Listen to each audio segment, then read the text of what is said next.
Hello नमस्कार, स्वागत है आप लोग का फिर से एक बार सुमो बायोलॉजी ऑनलाइन क्लासेस में। हम लोग पढ़ रहे हैं क्लास 11 का चैप्टर 5वां, पुष्प की आकार की। ठीक है जी। तो इस चैप्टर को हम लोग पढ़ रहे हैं पुष्पी पौधे की आकार की, morphology of flowering plant. Pushpi पादपों की आकार की को पढ़ रहे हैं। कल हम लोगों ने जायांग की स्थिति को पढ़ा था। 3 तरह की हो सकती जायांग की स्थिति। उसके बाद हम लोगों ने पुष्प के भाग पे आके रुके थे। तो पुष्प के भाग आज हम लोग को इस टॉपिक को कवर करना, पुष्प के भाग। ठीक है जी, चलिए चालू करें पुष्प के भाग। तो प्रत्येक पुष्प में 4 चक्र होते हैं, जैसे कैलिक्स, करोला, पुमंग तथा जायांग। पुष्प में आपने देखा पुष्प क्या है, ये हमारा मॉडिफाइड शूट है। मॉडिफाइड शूट है जिसमें सारे के सारे नोड एक जगह कंडेंस हो गए, कॉम्प्रेस हो गए, और उन नोड्स पे मॉडिफाइड लीफ लगी है। तो पुष्प के भाग की अब हम लोग बात करने जा रहे हैं। प्रत्येक पुष्प में 4 चक्र होते हैं, कैलिक्स, करोला, पुमंग तथा जायांग। कैलिक्स, करोला ये आपके सहायक अंग माने गए। पुमंग, जायांग ये रिप्रोडक्टिव अंग माने गए, एसेंशियल ऑर्गन्स, आवश्यक अंग, क्योंकि ये रिप्रोडक्शन में काम आते हैं। पुमंग नर जननांग है, जायांग मादा जननांग है। तो कैलिक्स और करोला से चालू हो जाते हैं। कैलिक्स पुष्प का सबसे बाहरी चक्र है, सबसे बाहर वाला वाल है, ये सबसे बाहरी चक्र है। इसकी इकाई को बाह्यदल कहते हैं, और यूनिट, कैलिक्स की यूनिट को हम लोग बाह्यदल कहते हैं, इंग्लिश में सेपल्स कहते हैं। तो कैलिक्स पुष्प का सबसे बाहरी चक्र है, इसकी इकाई को बाह्यदल कहते हैं। प्रायः बाह्यदल हरी पत्तियों की तरह होते हैं। तो ज़्यादातर पुष्प में आपको देखने को ऐसा मिलेगा कि बाह्यदल कैसे होंगे, हरी पत्ती की तरह के होंगे।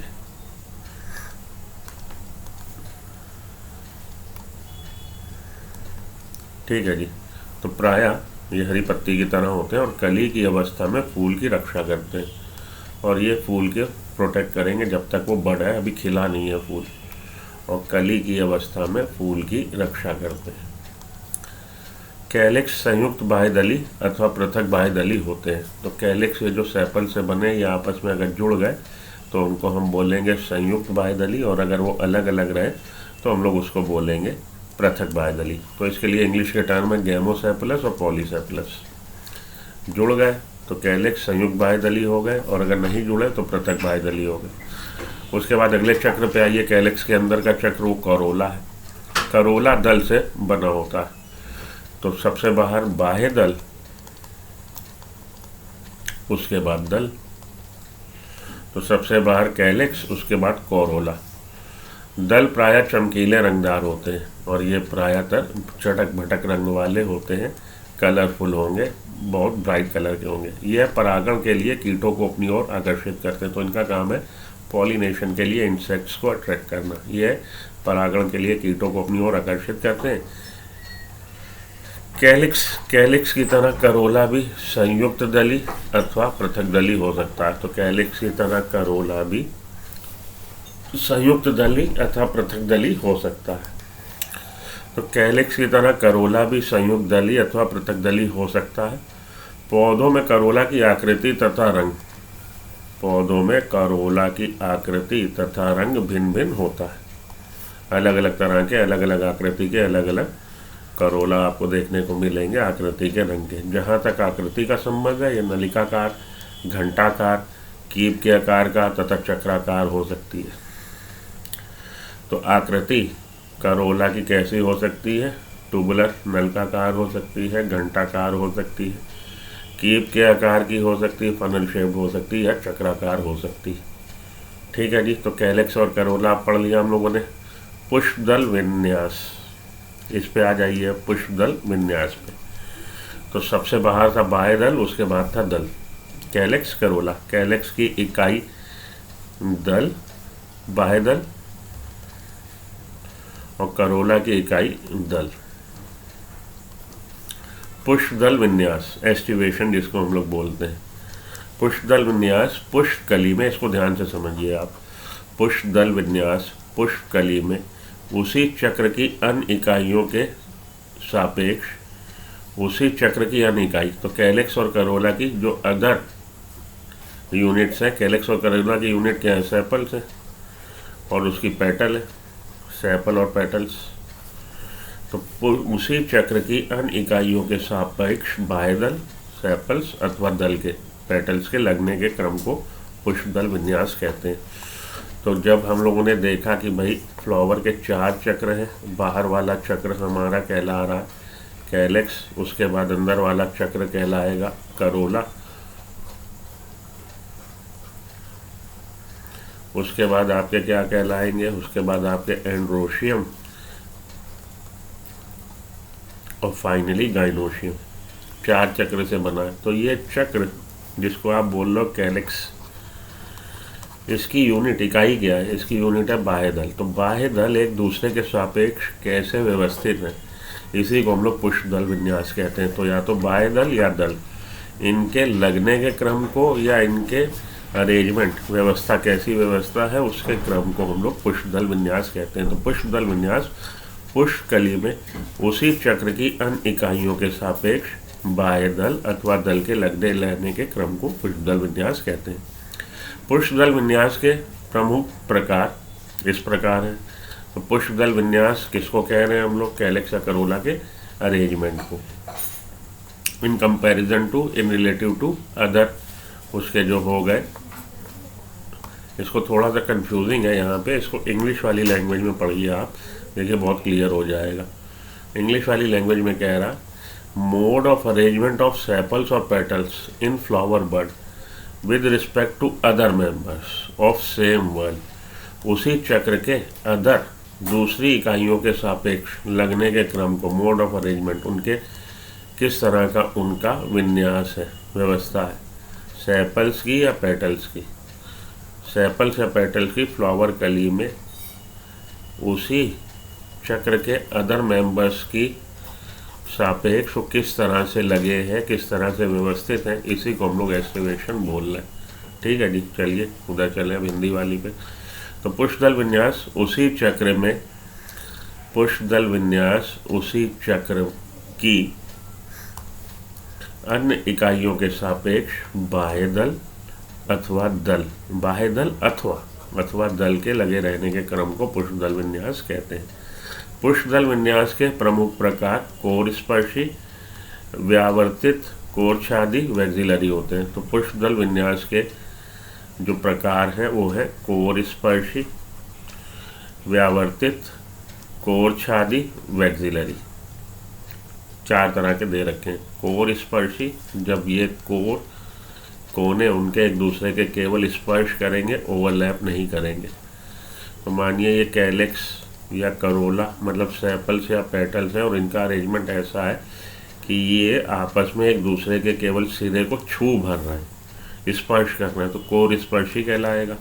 व्यावर्तित क्या है? व्यावर्तित में आप देखेंगे कि एक इकाई जहाँ ख़त्म हुई तो दूसरी इकाई को वो कवर करेगी, और ये जहाँ ख़त्म हुई ये उसके आगे वाले को कवर करेगी, ये जहाँ ख़त्म हुई ये अपने से आगे वाले को कवर करेगी,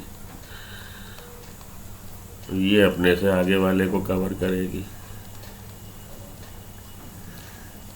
ठीक है जी। तो एक इसका सिरा देखिए ऊपर, एक सिरा नीचे, एक सिरा ऊपर, एक सिरा नीचे, एक सिरा ऊपर, एक सिरा नीचे, एक सिरा ऊपर, एक सिरा नीचे, एक सिरा ऊपर, एक सिरा नीचे। इस तरह से चक्र अगर बन रहा है तो उसको हम लोग व्यावर्तित चक्र बोलेंगे। स्पर्शी में केवल वो आपस में एक दूसरे को स्पर्श करके रह जाएंगे, एक दूसरे पे आच्छादित नहीं है, एक पे दूसरा उस पे चढ़ नहीं रहा।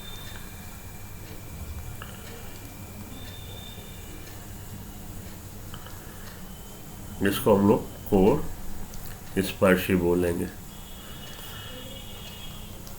ये वाला, ये कोर स्पर्शी है। उसके बाद हम लोग का दूसरा आ रहा है व्यावर्तित। व्यावर्तित में एक सिरा दूसरे सिरे पे चढ़ा होगा और एक सिरा अंदर होगा। ये हो गया व्यावर्तित।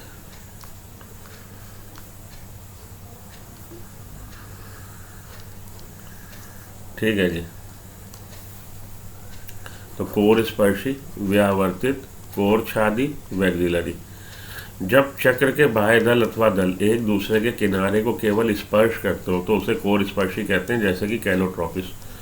तो पहले वाला जो हम लोग का डायग्राम था, जो अब यहाँ रहा नहीं, पहले वाले डायग्राम जिसमें केवल वो आपस में एक दूसरे को टच भर कर रहा, स्पर्श भर कर रहा, उसको कैलोट्रोपिस उसका एग्जाम्पल है।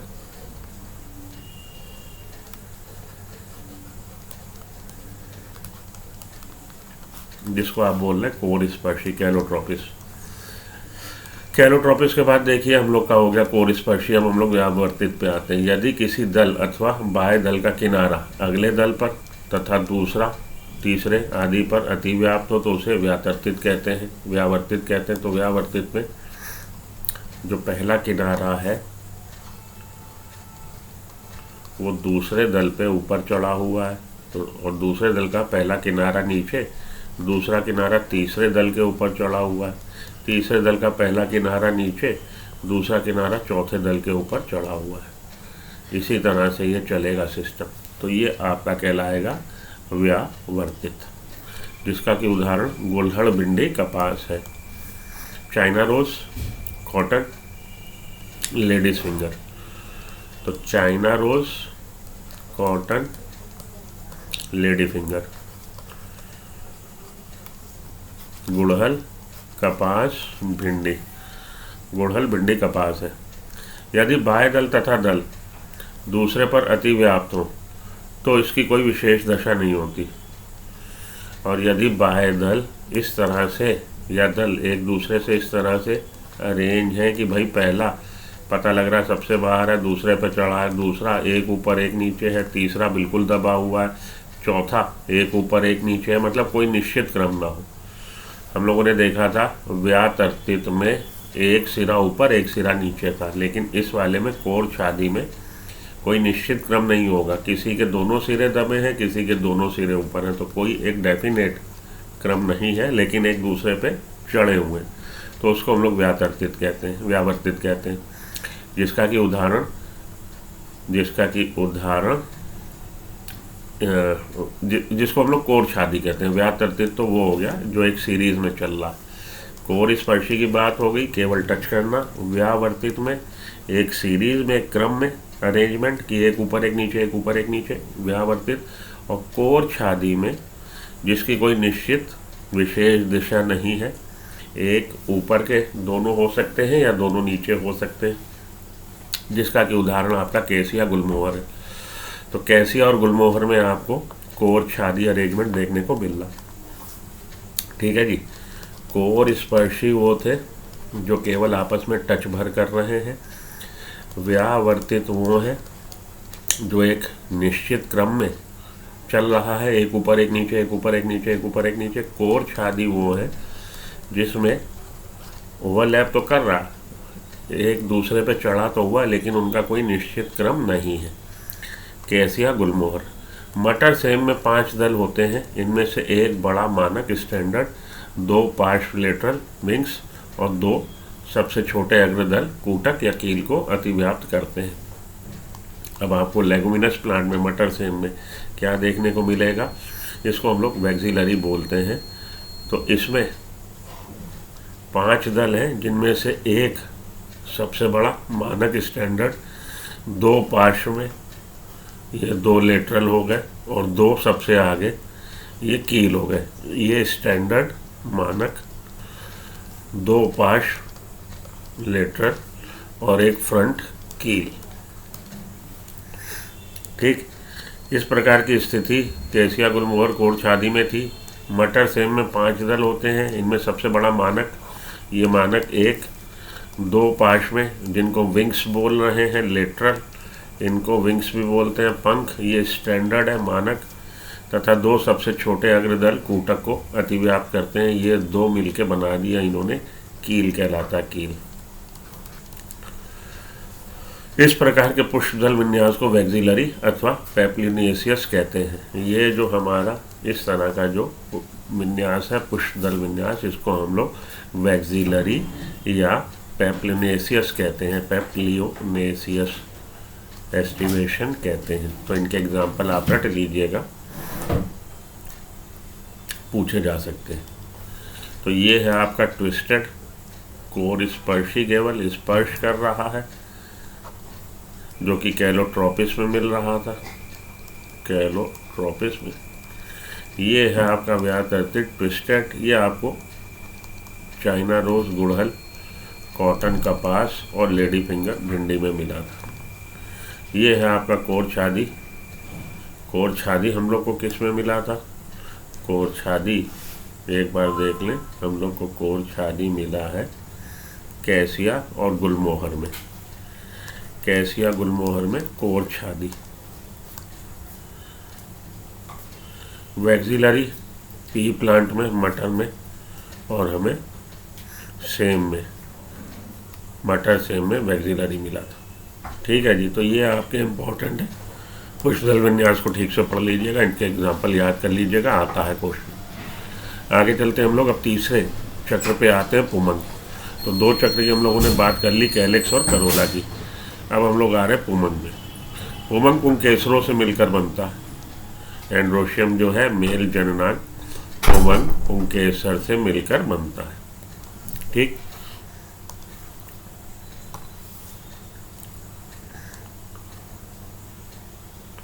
तो androecium is composed of stamen, पुमंग पुंकेसर से मिलकर बनता है।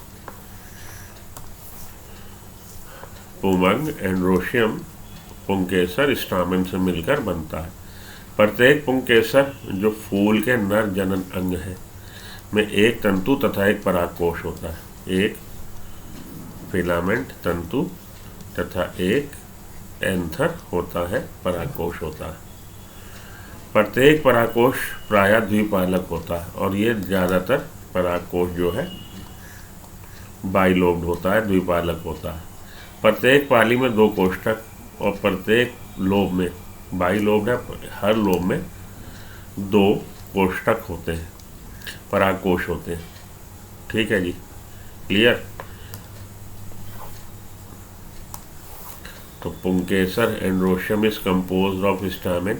Each stamen which represents the male reproductive organ consists of a stalk or a filament and an anther. Anther is usually bilobed and each lobe has 2 chambers. तो द्विपालक है, और द्विपालक हर पालक में 2 कोष्ठक है। तो प्रत्येक पाली में 2 कोष्ठक हो गए, इस तरह से 4 कोष्ठक हो गए। परागकोश होते हैं। परागकोश में परागकण बनते हैं, और ये पोलन सैक में पोलन ग्रेन बनते हैं। तो पुमंग एंड्रोशियम स्टामेन से मिलकर बना है। प्रत्येक स्टामेन जो फूल के, फ्लावर के मेल रिप्रोडक्टिव ऑर्गन है में एक फिलामेंट तथा एक परागकोश एंथर होता है। प्रत्येक परागकोश एंथर प्रायः द्विपालक बाइलोब्ड होता है, तथा प्रत्येक लोब में, प्रत्येक पाली में 2 चैम्बर, 2 कोष्ठक होते हैं, जिनको हम लोग परागकोश, पोलन सैक कहते हैं।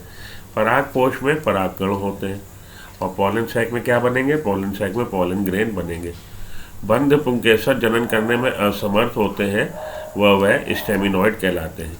ये पूछा जा चुका है आपसे। बंध पुंकेसर, ऐसे पुंकेसर जो जनन करने में सक्षम नहीं है, वो असमर्थ है, उनको हम लोग स्टेमिनॉइड कहते हैं। पुंकेसर फूल के अन्य भागों जैसे दल अथवा आपस में ही जुड़े हो सकते हैं। तो पुंकेसर हो सकता है फूल के अन्य भागों से जुड़ा हो, जैसे कि दल से जुड़ा हो, या पुंकेसर हो सकता है कि आपस से जुड़े हो। जब पुंकेसर दल से जुड़े होते हैं तब उसको दल लग्न, एपिपेटलस कहते हैं। अगर देखिए, सबसे बाहर क्या था? बाह्य दल, कैलेक्स। उसके बाद क्या था? करोला। तो पुंकेसर इससे जुड़े हो सकते हैं, तब इसको ऐसे दिखाएंगे डायग्राम में, जुड़े।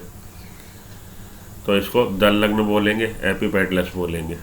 अगर पुंकेसर दल से जुड़े हैं तो उसको दल लग्न बोलेंगे, दल के साथ लगे हुए दल लग्न या एपिपेटलस कहते हैं, जैसे कि बैंगन में देखने को मिलेगा आपको। यदि यह परिदल पुंज से जुड़े हो तो उसे परिदल लगन कहते हैं, और यदि ये परिदल से जुड़े हो, परिदल क्या था? परिदल वो था जब आप दल और बाह्य दल में फर्क ना कर पाए, जब आप दल और परिदल में फर्क ना कर पाए तब कहलाया था पेरियंथ या परिदल। जब ये परिदल पुंज से जुड़े हो तो उसे परिदल लग्न कहते हैं, जैसे लिली में। तो हम लोगों ने उस दिन देखा था, लिलिएसी फैमिली के जो मेंबर हैं उनमें पेरियंथ मिलता है दल और बाह्यदल का फर्क नहीं मिलता, वो परिदल बनाते हैं। तो परिदल से अगर जुड़े हैं तो परिदल लग्न बोलेंगे। फूल में पुंकेसर, किसी भी फ्लावर में पुंकेसर मुक्त हो सकते हैं। अगर पुंकेसर मुक्त है तो बहुपुंकेसरी हो जाएगा, अथवा जुड़े हो सकते हैं। या तो पुंकेसर जितने हैं वो मुक्त होंगे,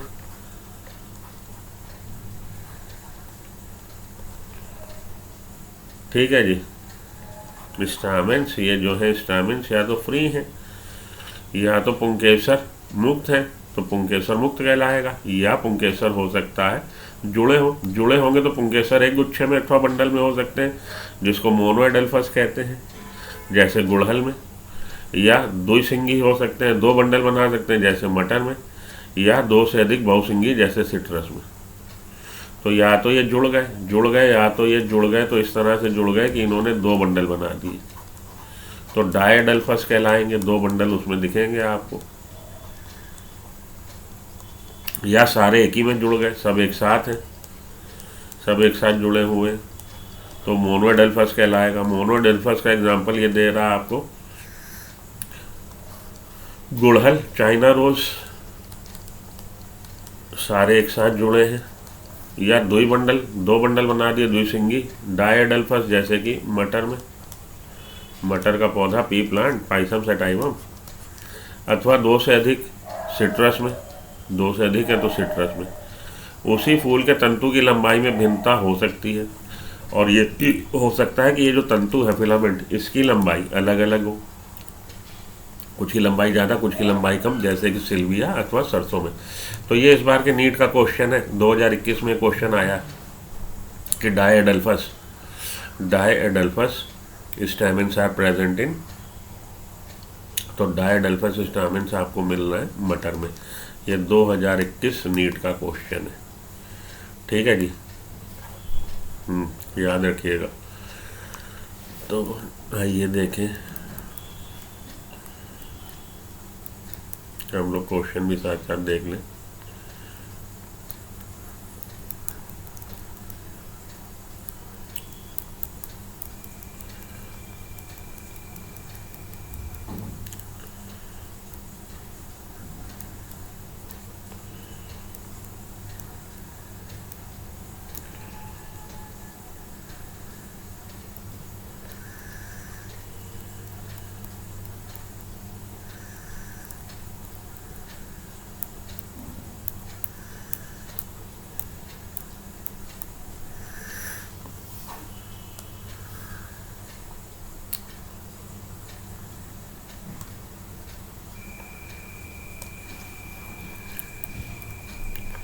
ये देखिए, डायडल्फस स्टामेंस आर फाउंड इन, ये 2021 नीट का क्वेश्चन है। डायडल्फस स्टामेंस आर फाउंड इन, आपका क्या जवाब हो जाएगा? पी। चाइना रोज में मोनोएडल्फस है, सिट्रस में पॉलीएडल्फस है, पी में हमारा डायडल्फस है। Diadelphous are present in pea. NEET 2021 का क्वेश्चन है, बहुत रॉकेट साइंस वाले क्वेश्चन मैंने आपको पहले ही बोला नहीं आते, ठीक है। और एक क्वेश्चन ये आया, 2 क्वेश्चन आए आपको नीट 2021 में इस चैप्टर से। दूसरा क्वेश्चन ये अभी फ्लोरल फार्मूला अभी हम लोगों ने पढ़ा नहीं है, फ्लोरल फार्मूला दे रखे हैं और पूछा है किस फैमिली का कौन सा मिलाने को, मैच करने को। ये दोनों क्वेश्चन बिल्कुल हलवा क्वेश्चन, एकदम आसान क्वेश्चन थे जो आपको इस चैप्टर से आए हैं 2021 में, ठीक है जी। ये 2020 का क्वेश्चन है, the roots that originate from the base of the stem. उसको क्या बोला था हम लोगों ने? झकड़ा, फाइब्रस रूट। याद है, कल पढ़ा हम लोगों ने, फाइब्रस रूट्स बोला था। ये देखिए नीट 2020 का क्वेश्चन है, एकदम हलवा क्वेश्चन है। तो केवल एनसीईआरटी पढ़ लीजिए, ज़्यादा बुद्धि ना लगाइए। अगर कोई आप पढ़ने बैठ जाओगे कौशिक MP कौशिक, तो भैया मुश्किल हो जाएगी। रे फ्लोरेट्स है, रे फ्लोरेट्स में कैसी है? हाफ इन्फीरियर है, कल हम लोगों ने पढ़ा। Ray florets of sunflower, ray florets of sunflower कैसी है? उसमें ओवेरी हाफ इन्फीरियर ओवेरी है, पेरिगाइनस है,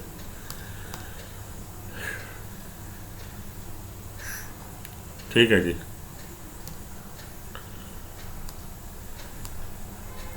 the ovary is half inferior in flower of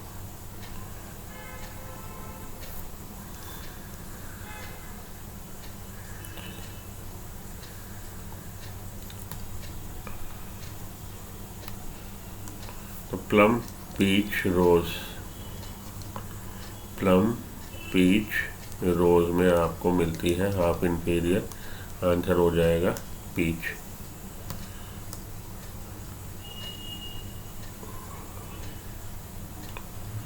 इससे पहले वाला क्या था? रे फ्लोरेट्स वाला। अच्छा रुकिए, एपिसन कुकिंग गुआवा, इसमें आपकी होगी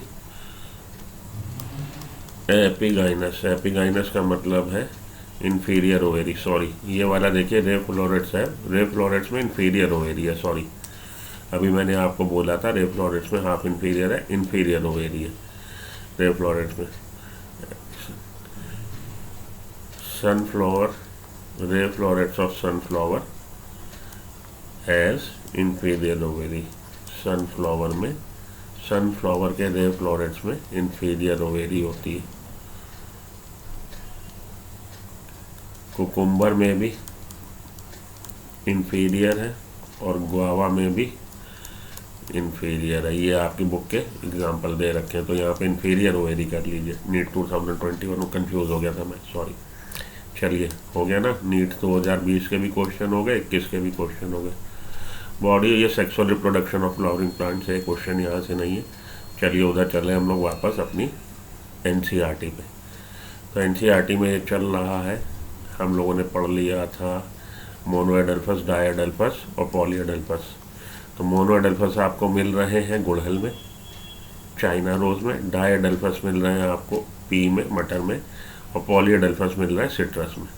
इसी तरह से फूल के तंतु की लंबाई में भिन्नता हो सकती है, जैसे सिल्विया अथवा सरसों में आपको देखने को मिलेगा, अलग अलग लेंथ के स्टैमेन देखने को मिल सकते हैं। अब हम लोग आ गए जायान पे। इनर मोस्ट वर्ल्ड, जायान, फीमेल रिप्रोडक्टिव ऑर्गन।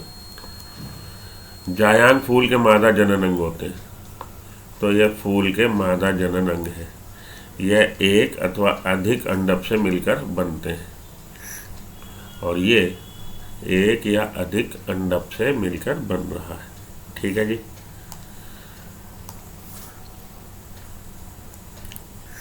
कार्पल, जिसको हम लोग बोलते हैं अंडक, carpel. Gynoecium is the female reproductive part of the flower and is made up of one or more carpel. एक या एक से अधिक अंडक से मिलकर बनता है अंडक, कार्पल।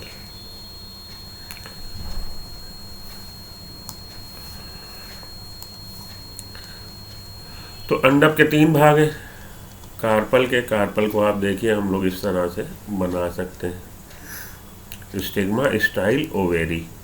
तो व्रतिकार्ग, व्रतिकार्ग, व्रतिका तथा अंडाशय। वर्तिकार, वर्तिका, अंडाशय। ठीक। तो कार्पल, या आप कहिए कि अंडक,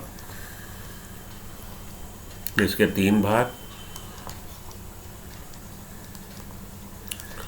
वर्तिकाग्र, वर्तिका, अंडाशय।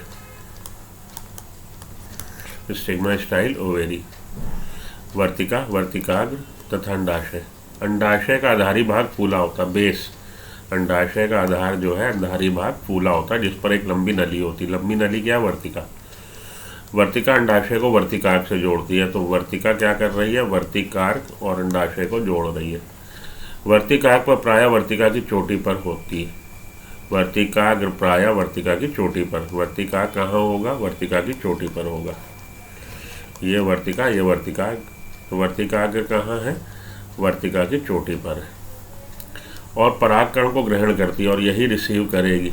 किसको? पोलन ग्रेन को। पोलन ग्रेन को ग्रहण करती है। प्रत्येक अंडाशय में एक या अधिक बीजांड होते हैं। तो ये अंडाशय, ओवेरी में ओव्यूल, बीजांड ओव्यूल, अंडाशय ओवेरी। प्रत्येक अंडाशय में एक या अधिक बीजांड ओव्यूल होते हैं, जो चपटे गद्देदार बीजांडासन से जुड़े रहते हैं। और ये ovule are attach to placenta, बीजांडासन से जुड़े रहते हैं।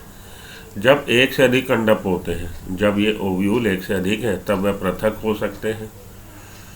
जब एक से अधिक अंडक है, कार्पल है, एक से अधिक अंडक कार्पल है तो वो पृथक हो सकते हैं। जैसे कि हम लोग के पुंकेसर से या तो पृथक या तो जुड़े, इसी तरह से यहाँ पे कार्पल या तो पृथक या तो जुड़े तब वह पृथक हो सकते हैं। जैसे कि गुलाब और कमल में,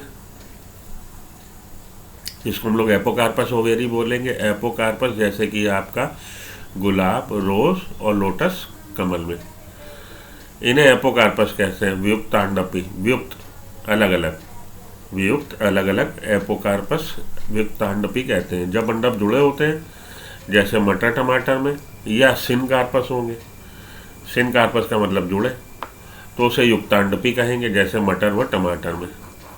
तो मटर टमाटर में ये अंडप कार्पल आपस में जुड़े हैं, जबकि गुलाब कमल में ये अंडप अलग अलग हैं, आपस में जुड़े नहीं हैं।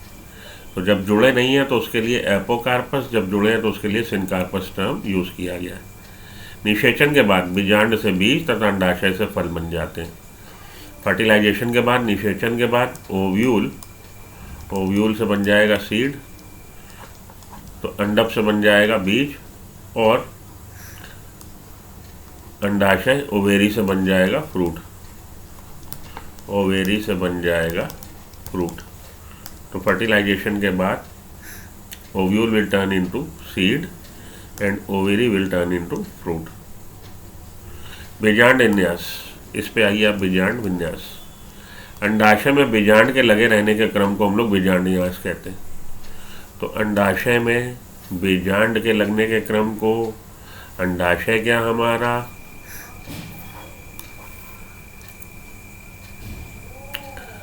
अंडाशय हमारा ओवेरी, और बीजांड क्या हमारा ओव्यूल। तो ओवेरी में ओव्यूल के लगे रहने के क्रम को हम लोग प्लासेंटेशन बोलते हैं, बीजांडन्यास बोलते हैं, क्योंकि प्लासेंटा की सहायता से ही ये ओव्यूल अंडाशय की भित्ति से लगा होता है। तो अंडाशय में बीजांड के लगे रहने के क्रम को हम लोग बीजांडन्यास, प्लासेंटेशन बोलते हैं। बीजांडन्यास कितनी तरह का हो सकता है? सीमांत हो सकता है, स्तंभी हो सकता है, भित्ति हो सकता है, आधारी हो सकता है, केंद्रीय हो सकता है, या मुक्त स्तंभी हो सकता है। तो 6 तरह का आपका बताया गया है। सीमांत हो सकता है, मार्जिनल, स्तंभी हो सकता है, भित्ति हो सकता है, पैराइटल हो सकता है, आधारी बेसल हो सकता है, या केंद्रीय सेंट्रल हो सकता है, फ्री सेंट्रल हो सकता है, इस तरह से हो सकता है। बीजांडन्यास सीमांत, स्तंभी, भित्ति, आधारी, केंद्रीय, मुक्त स्तंभी होता है। सीमांत में बीजांडन्यास अंडाशय के अधर सीवन के साथ साथ कटक बनाता है। तो एक उभार कटक सा बना देगा अधर सीवन पे, वेंट्रल सूचर पे। तो सीमांत में बीजांडन्यास अंडाशय के अधर सीवन के साथ साथ कटक बनाता है और बीजांड कटक पर स्थित रहते हैं। एक बल्जिंग सी बना देगा, उभार सा बना देगा, और उसी पे ये लगे होंगे। तो सीमांत में, मार्जिनल में बीजांडन्यास अंडाशय के अधर सीवन के साथ साथ कटक बनाता है और बीजांड कटक पर स्थित रहते हैं, जो 2 कतारें बनाती है।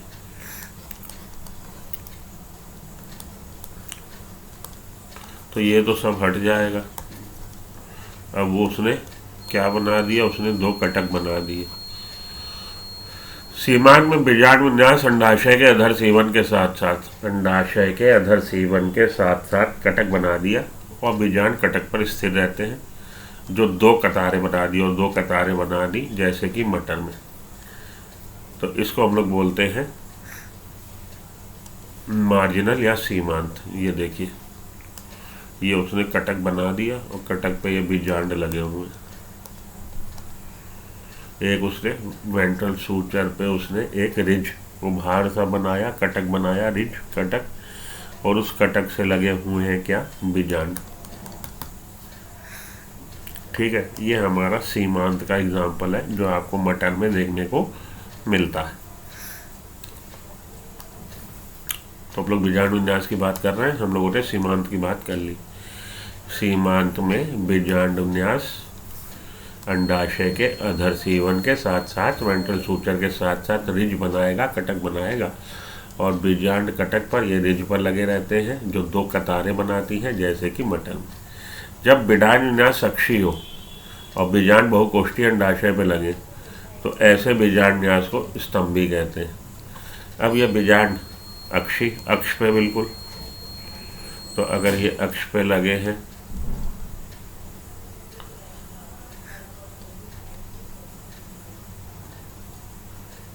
ये लीजिए अक्षी, आइए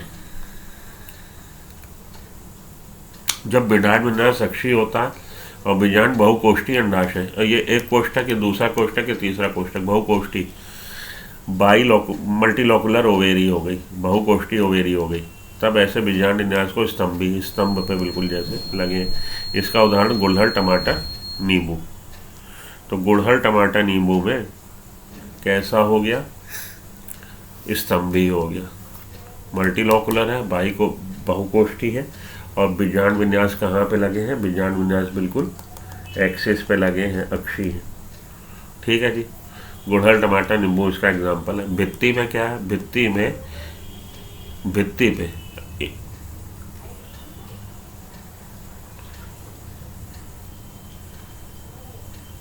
ये लीजिए, ये भित्ति हो गया,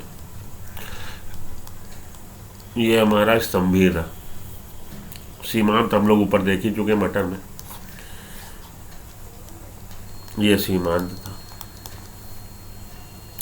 ये सीमांत है, ये भित्ति है, ये अक्षी है। स्तंभी भित्ति बीजांड विन्यास में बीजांड अंडाशय की भीतरी भित्ति पर अथवा परिधि भाग में लगे रहते हैं। तो भित्ति बीजांड विन्यास में बीजांड अंडाशय की भीतरी भित्ति पर, ये भीतरी भित्ति है, अंडाशय की भीतरी भित्ति पर अथवा परिधि या परिधि वाले भाग में लगे रहते हैं। अंडाशय एक कोष्ठक होता है, देखिए एक कोष्ठक है, मल्टीलोकुलर नहीं है, यूनिलोकुलर है, एक कोष्ठक है। इसमें सेप्टा फॉर्मेशन नहीं हुआ है, सेप्टा फॉर्मेशन, दीवार नहीं बनी कि ये बहुकोष्ठी हो जाए। तो ये कैसा है? ये आपका यूनिलोकुलर है, एक कोष्ठी है। ठीक है जी। तो बीजांड अंडाशय की भीतरी भित्ति पर तथा परिधि भाग में लगे होते हैं। अंडाशय एक कोष्ठक का होता है, एक कोष्ठक का है, लेकिन आभासी पट बनने के कारण दो कोष्ठक में विभक्त हो जाता है। कई बार फॉल्स सेप्टम बनने के कारण दो ही कोष्ठक हो जाता है। इसका उदाहरण है क्रूसीफर, सरसों तथा आर्जिमोन। तो मस्टर्ड और आर्जिमोन इसके एग्जाम्पल है। पराइटल के भित्ति के एग्जाम्पल हमारे मस्टर्ड, सरसों, मस्टर्ड और आर्जिमोन। आर्जिमोन इसके एग्जाम्पल है। जब बीजांड केंद्रीय कक्ष में होते हैं, 3 का डिस्कशन हो गया। जब बीजांड केंद्रीय कक्ष में होते हैं और यह पुट्टी नहीं होते, केंद्रीय कक्ष में तो है लेकिन पुट्टी फॉर्मेशन नहीं हुआ, पुट्टी नहीं हुए, जैसे कि डायंथस तथा प्राइमडोस, इस प्रकार के बीजांड विन्यास को मुक्त स्तंभी कहते हैं। तो ये है आपका मुक्त स्तंभी, केंद्रीय तो है, ठीक है, ये मुक्त स्तंभी है। तो मुक्त स्तंभी का आइए देखिए डेफिनेशन पढ़ लें हम लोग, मुक्त स्तंभी क्या कह रहा है। जब बीजांड केंद्रीय कक्ष में, केंद्र में है, एकदम केंद्रीय कक्ष में है, लेकिन ये पुट्टी नहीं होते, तो यहाँ पे अभी फॉल सेप्टा नहीं बना है। यहाँ पे फॉल सेप्टा बन गया था, ये भी केंद्रिक पोजीशन पे थे, अक्षी पोजीशन पे थे। यहाँ पे भी अक्षी पोजीशन, केंद्रीय पोजीशन में है, लेकिन सेप्टा फॉर्मेशन नहीं हुआ है। तो बीजांड तो अक्षीय है, केंद्रीय है, केंद्रीय कक्ष में है, लेकिन पुट्टी फॉर्मेशन नहीं हुआ, जैसे कि डायंथस प्रिमरोज में। तब हम इस तरह के बीजांड विन्यास को मुक्त स्तंभी बीजांड विन्यास कहते हैं। आधारी बीजांड विन्यास में बीजांड विन्यास और बेसल में बीजांड विन्यास, बीजांडासन। आधारी बीजांड न्यास में बीजांडासन अंडाशय के आधार पर होता है। तो आजारी प्लासेंटेशन में प्लासेंटा जो है वो कहाँ है? ओवेरी के बेस पे है, और इसमें केवल एक बीजांड होता है। तो एट द बेस होगा और बेस पे केवल एक बीजांड होगा। बीजांडविन्यास अंडाशय के आधार पर है और इसमें केवल एक बीजांड होता है, जैसा कि उदाहरण सूरजमुखी गेंदा है, सनफ्लावर, मैरीगोल्ड इसका एग्जाम्पल। तो ये बीजांडविन्यास आपसे पूछे जाते हैं, इनको अच्छे से पढ़ लीजिए, इनके डायग्राम की प्रैक्टिस कर लीजिए। डायग्राम की प्रैक्टिस करेंगे तो आपको डेफिनेशन काफ़ी हद तक क्लियर हो जाएगी, वरना आपको रटना पड़ेगा। रट लीजिए, इनके एग्जाम्पल जरूर रट लीजिएगा। आते हैं अब हम लोग फल पे। अगला हम लोग का टॉपिक है फल। फल पुष्पी पादपों का एक प्रमुख अभिलक्षण है। एक सबसे बड़ा इसका कैरेक्टरिस्टिक फीचर है फल, फ्रूट। यह परिपक्व अंडाशय होता है, तो फर्टिलाइजेशन के बाद mature ovary turn into fruit, ovary fruit में बदल जाती है, जो निषेचन के बाद विकसित होता है। और फल हमेशा निषेचन के बाद बनेगा। यदि फल बिना निषेचन के विकसित हो तो उसे अनिषेचकी या पार्थिनोकार्पिक फ्रूट कहते हैं। अगर बिना निषेचन के बन गया तो पार्थिनोकार्पिक, पार्थिनोकर्णिक, पार्थिनोकार्पिक, अनिषेचकी फ्रूट कहते हैं। प्रायः फल में एक वित्ती होती है अथवा फल वित्ती तथा बीज होते हैं। फल में एक वित्ती होगी जिसको कि हम लोग फल भित्ति कहेंगे, बीज कहेंगे। फल भित्ति और बीज होते हैं। फल भित्ति शुष्क हो सकती है, गूदेदार हो सकती है, ड्राई हो सकती है या गूदेदार हो सकती है। फल भित्ति या तो ड्राई और या गूदेदार हो सकती है। ठीक है जी, फ्लैशी हो सकती है। गूदेदार का मतलब फ्लैशी। जब फल भित्ति मोटी और गूदेदार होती है तब उसमें एक बाहरी भित्ति होती है जिसे बाह्यफल भित्ति, उसके बाद मध्यफल भित्ति और फिर अंतःफल भित्ति। अगर ये फ्लैशी है तो इसमें आपको बाह्यफल भित्ति, मध्यफल भित्ति और अंतःफल भित्ति देखने को मिलेगा।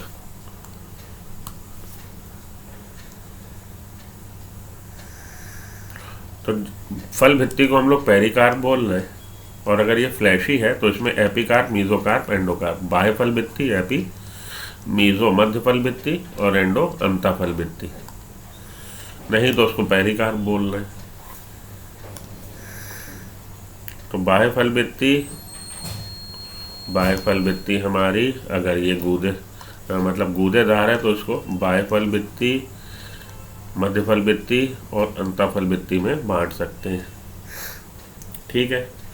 तो pericarp can be epi, meso, endocarp. आम तथा नारियल में फल के प्रकार को अस्थिर ड्रूप कहते हैं, इसको रट लीजिएगा। आम तथा नारियल में which type of fruit is present? Drupe. अस्थिर फ्रूट प्रेजेंट है, ड्रूप फ्रूट प्रेजेंट है। यह फल एक कांडपी, मोनोकार्पिलरी, सुपीरियर ओवेरी, उधरवर्ती ओवेरी, सुपीरियर ओवेरी।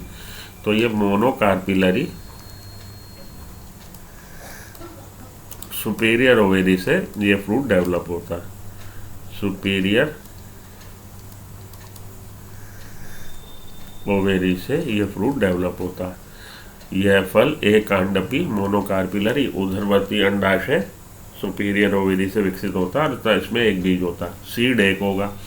आम में फल भित्ति, बाह्य फल भित्ति गूदेदार व खाने योग्य होती है। मध्य फल भित्ति तथा भीतरी फल भित्ति कठोर, पथरीली, अंतःफल भित्ति के सुस्पष्ट रूप से विभेदित होती है। तो आम में फल भित्ति, बाह्य फल भित्ति गूदेदार व खाने योग्य मध्य फल भित्ति। आम में फल भित्ति बटी हुई है, बाह्य फल भित्ति है, जो हम लोग छिलके की तरह उतार देते हैं, उसके बाद जो हम लोग आम में खाते हैं वो गूदेदार चीज़ जो है वो मध्य फल भित्ति है।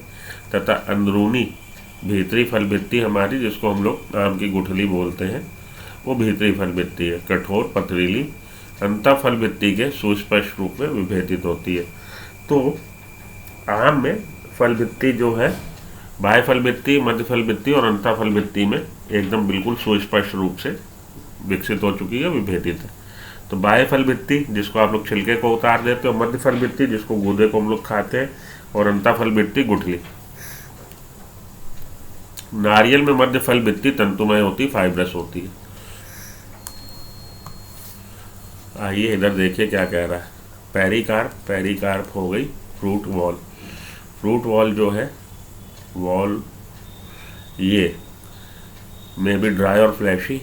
Pericarp is thick and fleshy. अगर ये फ्लैशी और थिक है तो इसको एपिकार्प, मीजोकार्प, एंडोकार्प में बांट सकते हैं। बाह्यफल भित्ति, मध्यफल भित्ति और अंतःफल भित्ति।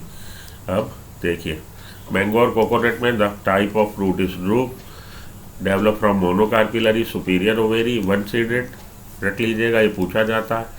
दे develop from monocarpellary superior ovary and one seeded. Important है ये लाइन। मैंगो में पेरिकार्प क्या है? वेल डिफ्रेंशिएटेड है। मैंगो में फल भित्ति बटी हुई है, बहुत अच्छी तरह से विभेदित है। बाहरी एपिकार्प थिन, जिसको आप उतार देते हो छिलका। मिडिल फ्लैशी, मिडिल वाली हमारी मध्य फल भित्ति फ्लैशी गूदेदार, जिसको हम लोग खाते हैं। इनर स्टोनी और अंतर वाली पथरीली endocarp. Coconut which is also drupe, coconut में, जो कि एक और एग्जांपल है ड्रूप प्लांट, ड्रूप फ्लावर का। कोकोनट जो कि एक और उदाहरण है ड्रूप फ्रूट का, उसमें मीजोकार्प जो है फाइब्रस है, तंतुमय। ठीक है जी, चलिए।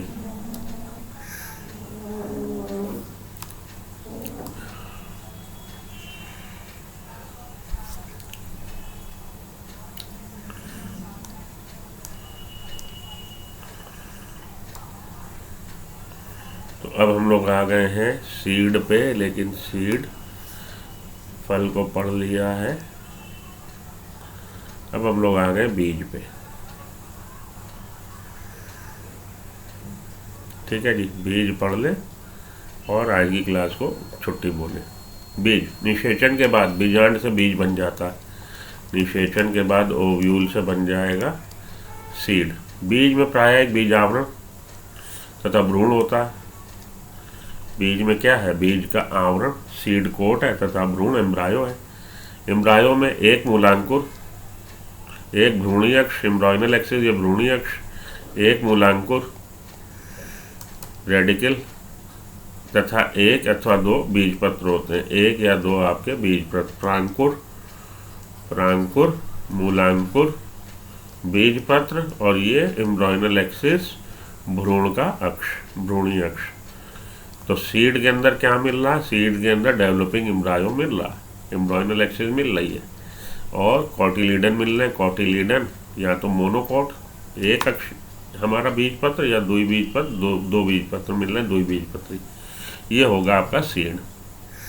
तो सीड कोट होगा, सीड का कोट, बीज आवरण तथा उसमें डेवलपिंग भ्रूण, भ्रूण जो एक डेवलप होते होते एक अवस्था पे आके रुक गया है, सुसुप्त अवस्था में हो गया है। द्विबीजपत्री बीज की संरचना पढ़िए। बीज की बाहरी परत को हम लोग बीज आवरण कहते हैं। सबसे बाहरी परत बीज आवरण है, सीड कोट है। सीड कोट की दो परतें हैं, बाहरी बीज चोल तथा भीतरी टैगमेंट। तो इसको हम लोग टेस्टा और टैगमेंट बोलते हैं। Outer टेस्टा, inner टैगमेंट। टेस्टा और टैगमेंट बोल रहे हैं, बीज चोल और टैगमेंट बोल रहे हैं। बीज की एक छत चिन्ह की तरह, बीज पर एक छत चिन्ह की तरह, स्कार की तरह, छत चिन्ह स्कार, चोट लगने के बाद जो निशान रह जाता है, छत चिन्ह की तरह ऊर्ध्व होता है, जिसके द्वारा बीज फल से जुड़ा रहता है। तो बीज पर एक आपको स्कार मिल रहा है, स्कार, जिसकी सहायता से बीज फल से जुड़ा होता है। इसे नाभिका कहते हैं, और उसे हम लोग हाइलम कहते हैं, नाभिका कहते हैं।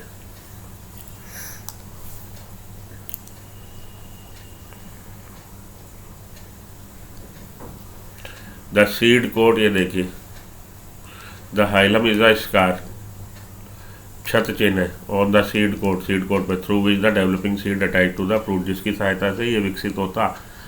जो सीड्स हैं वो किससे अटैच है? फ्रूट से अटैच है। अबव द हाइलम माइक्रोपाइल है, हाइलम के ऊपर माइक्रोपाइल है। चलिए, तो जिसको कि हम लोग नाभिका कहते हैं। नाभिका की सहायता से बीज किससे जुड़ा है? फल से जुड़ा है। प्रत्येक बीज में नाभिका के ऊपर छिद्र होता है, जिसे बीजांड द्वार कहते हैं। तो ये हमारी नाभिका हाइलम, और हाइलम के ऊपर माइक्रोपाइल, ये माइक्रोपाइल बीजांड द्वार, जिसको हम लोग माइक्रोपाइल बोल रहे हैं। इंग्लिश में माइक्रोपाइल और हिंदी में बीजांड द्वार, नाभिका हाइलम, जिसके द्वारा बीज फल से जुड़ा रहता है, जिसे नाभिका कहते हैं। ये है नाभिका। नाभिका के ऊपर छिद्र होता है, जिसे बीजांड द्वार कहते हैं। नाभिका के ऊपर छिद्र है, जिसे बीजांड द्वार बोल रहे हैं। नाभिका, नाभिका के ऊपर छिद्र जिसे बीजांड द्वार कहते हैं होता है। बीज आवरण हटाने के बाद आप बीज पत्रों के बीच भ्रूण को दे सकते हैं। अब आप इसके बीज आवरण को हटा दीजिए, टेस्टा टेगमेन को हटा दीजिए, तब आप बीज पत्रों के बीच, ये देखिए बीज पत्र, ये हमारा एम्ब्रॉयनल एक्सिस, एम्ब्रॉयनल एक्सिस में ये प्रांकुर, ये मूलांकुर, प्लूम्यूल रेडिकल, ये हमारे बीज पत्र। तो अब आपने क्या हटा दिए, बीज आवरण हटा दिए। बीज आवरण हटा दिए तो आपको बीज पत्र दिखाई दे रहा है, बीज पत्र के बीच आपको भ्रूणी एक्सिस दिखाई दे रही है, भ्रूणी एक्सिस दिखाई दे रही है, भ्रूणी अक्ष। भ्रूण में एक भ्रूणी अक्ष है और दो गुजेदार बीज पत्र हैं, क्योंकि द्वि बीज पत्री का हम लोग अध्ययन कर रहे हैं, तो द्वि बीज पत्र हैं।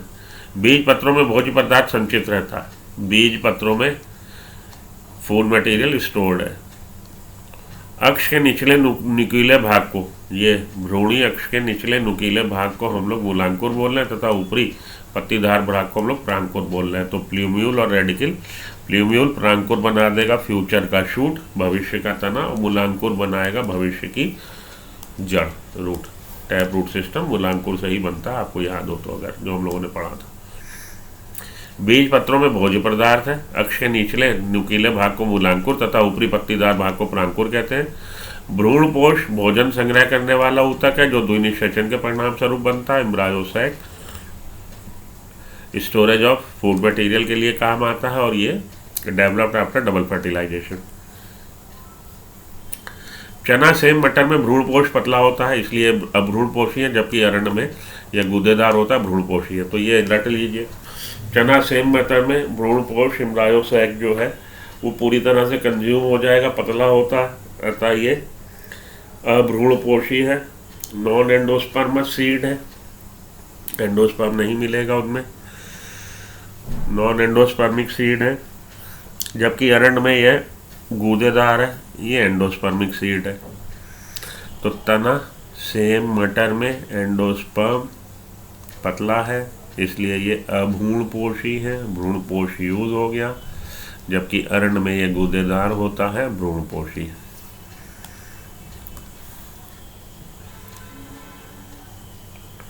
तो एक बार इंग्लिश वाला भी देख लीजिए। हाँ, non endosperms, endosperms, endosperm, endosperm का फॉर्मेशन हो रहा है आफ्टर फर्टिलाइजेशन। एंडोस्पर्म का फॉर्मेशन हुआ भ्रूणपोष का, जो कि स्टोर कर रहा है फूड को। Plants like B, Pir, been, P, ग्राम, चना, सेम, मटर। चना, सेम, मटर में भ्रूणपोष जो है एंडोस्पर्म, जो एंडोस्पर्म है यूज हो जाता है। Not present in mature seeds, mature seed में प्रेजेंट नहीं होगा, कंज्यूम हो जाएगा, तो ये नॉन एंडोस्पर्मिक सीड कहलाते हैं।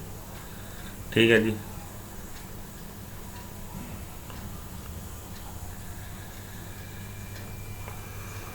तो क्या कह रहा है, food stored called endospermic seed in plants like pea, bean, gram, the endosperm is not present.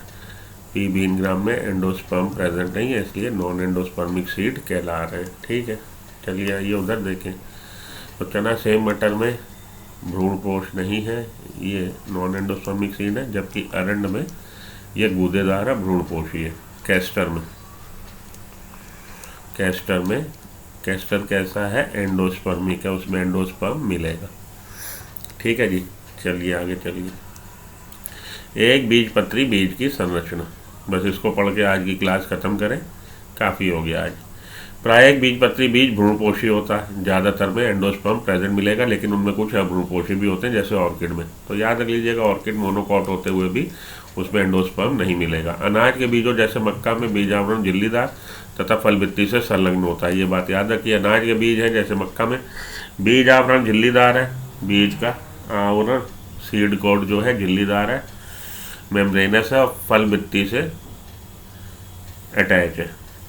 ठीक है।